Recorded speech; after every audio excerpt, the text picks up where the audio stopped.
turn though to the other big question. Should all these parties now voluntarily disclose their donors? Remember, the DMK and 10 other parties have done it. But why are the major parties not doing it? Are they hiding something on electoral bonds? Was the bond system devised for quid pro politics, as Mr. Sibal seemed to allege?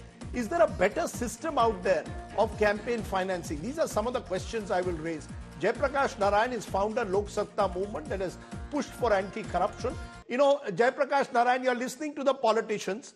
As I said, in general, what electoral bond seems to be slowly exposing is how rent-seeking politicians operate with those who are dependent on government largesse, infrastructure companies, even some drug companies. And the fact is that they are coming together, gaming companies, because electoral bonds provided them a secrecy. Rajdeep, let me make a broad statement. Even though many politicians are individually honest, without institutional corruption, honesty and survival are not compatible in India right now. Let's face facts. Grandstanding will do no good. I was the one instrumental in persuading the political parties after the Tehelka scam to bring in a law giving the donors 100% tax exemption. Perhaps India is the only major country where such a system is available. What happened is, BJP apparently, Mr. Arun Jaitley told me several times subsequently, BJP took a decision not to take any money by cash because the donor has tax exemption. There's no point collecting by cash. We'll only ask for check. Despite their being in power, within 3 months, the receipts fell by 80 to 90%. It is that experience that I think informed Mr. Arun Jaitley when he became finance minister later.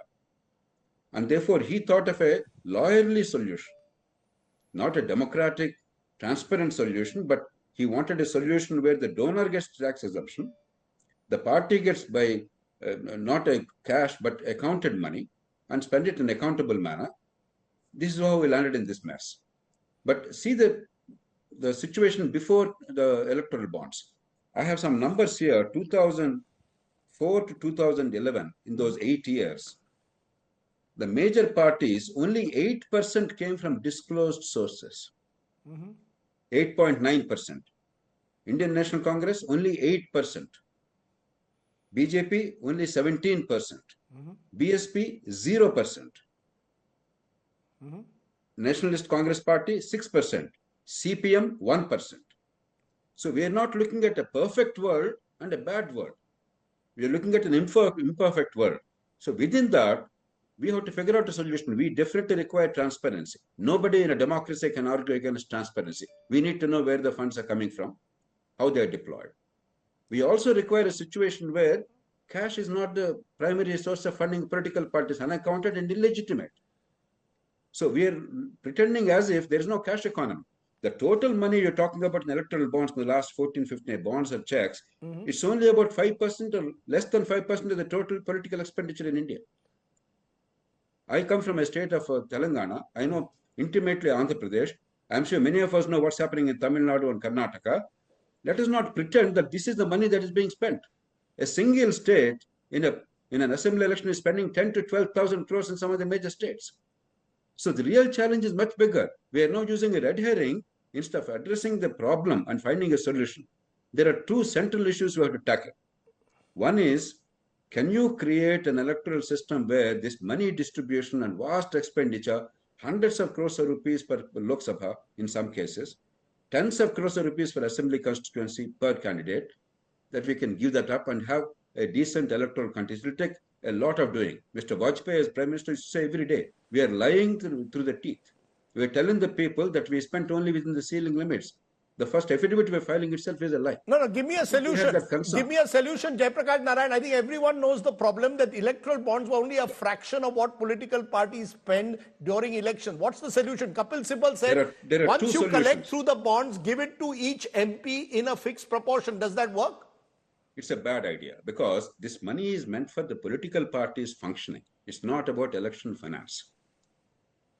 And therefore, giving money to MPs is meaningless. This is not about electoral contest. Parties need money.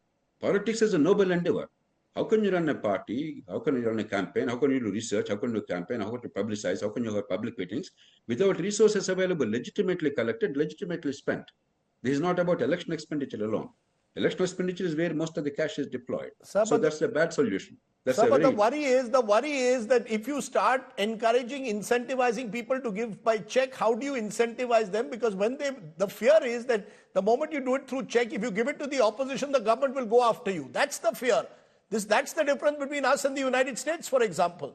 I entirely agree. We have with you. weaponized the enforcement agencies. Therefore, there are three approaches we have to look at altogether. One, can we, for the party's functioning, not electoral purpose, can the party's functioning give money from the public exchequer in proportion to the votes they get? Germany has that system. Many countries have that system. Per vote they get in the last election, they get X amount of money. That should be enough for the party's survival. As far as the elections are concerned, election expenditure, that's the real expenditure in the country. Probably in an election cycle in India, we are spending 100,000 crores. I am saying with all sense of responsibility. In Andhra Pradesh, where election is due now, assembly election, right?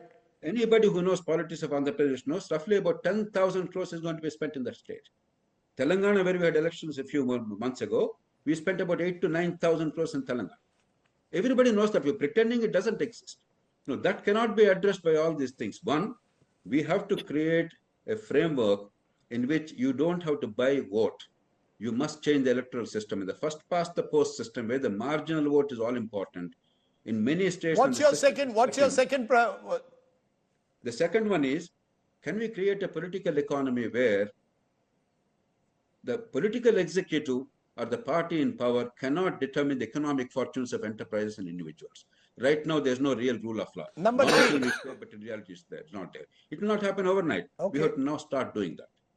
Without doing these two things, pretending that there is some angel or some demon, pretending it's a battle between good and evil, is a romantic notion. It's a surreal debate. I take your point, and that's why I'm glad you're there, because you are not connected with any of these parties. I've run completely out of time. I appreciate all my guests joining us. As I said, it is dal mein kuch kala hai ya puri dal kali hai when it comes to the way campaign financing takes place in this country is going to continue to rock this show, at least, as we head into elections. I don't know about other channels that don't seem to want to discuss the real issues of our time.